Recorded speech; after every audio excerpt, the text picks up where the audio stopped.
باللہ من الشیطان الرجیم۔ پناہ مانگتا ہوں میں اللہ کی شیطان مردود سے۔ بسم اللہ الرحمن الرحیم۔ السلام علیکم ورحمۃ اللہ وبرکاتہ۔ سورۃ الفلق کی تلاوت کرنے کی فضیلت کیا ہے؟ نبی پاک صاحب الولاق صلی اللہ علیہ وآلہ وبارک وسلم نے اس سورت کی فضیلت بیان کرتے ہوئے ارشاد فرمایا کہ یہ ایسی سورت ہے کہ اسیب سایہ جنات کو دور کرنے کے لیے بہت ہی مفید ہے۔ جو شخص اسے رات کو سوتے وقت پڑھ لے اور پڑھ کر اپنے اوپر دم کرے تو انشاءاللہ ہر طرح کے ڈر، خوف، مصیبت سے محفوظ رہے گا۔ اگر کوئی شخص اس کا عامل بننا چاہتا ہے اسے چاہیے کہ بعد از نماز عشاء 1345 مرتبہ 40 روز تک اس کو پڑھے اور پڑھ کر اپنے اوپر دم کر لے۔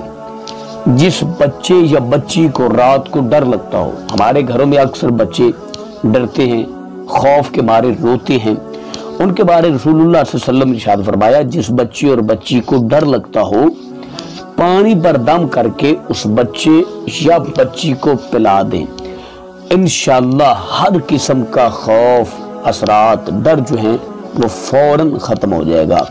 اور ایک اور حدیث مبارکہ میں ہے کہ نبی پاک صاحب الولاق صلی اللہ علیہ وسلم نے ارشاد فرمایا کہ سورۃ فلق سے بہتر کوئی دعا میرے اوپر نازل نہیں ہوئی۔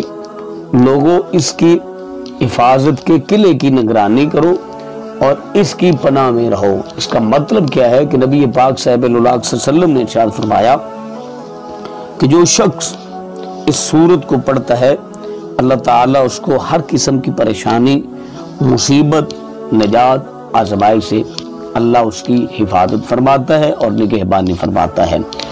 ہمیں چاہیے کہ ہم لوگوں سے استفادہ حاصل کرنے کی بجائے ہم قرآن سے استفادہ حاصل کریں، ہم قرآن کی برکت حاصل کریں، ہم دیگر تعویذات، جادو ٹونے کے چکروں میں پڑ کے اپنا پیسہ برباد کر رہے ہیں۔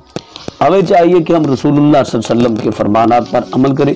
یہ قرآن کریم کے 30ویں پارے کی چھوٹی سی سورت ہے، عزت، عظمت، مقام، فضیلت کے لحاظ سے بہت بڑی سورت ہے، لیکن چند آیات ہیں اس سورت مبارکہ کی، تو ہمیں چاہیے کہ ہم خود بھی اس سورت کو یاد کریں اور اپنے بچوں کو بھی اس سورت کو یاد کروائیں اور ان کو اس سورت مبارکہ کی فضیلت بھی بتائیں تاکہ ہم اور ہمارے بچے، ہماری فیملی جادو ٹونے اور اس طرح کی چیزوں سے محفوظ رہ سکیں۔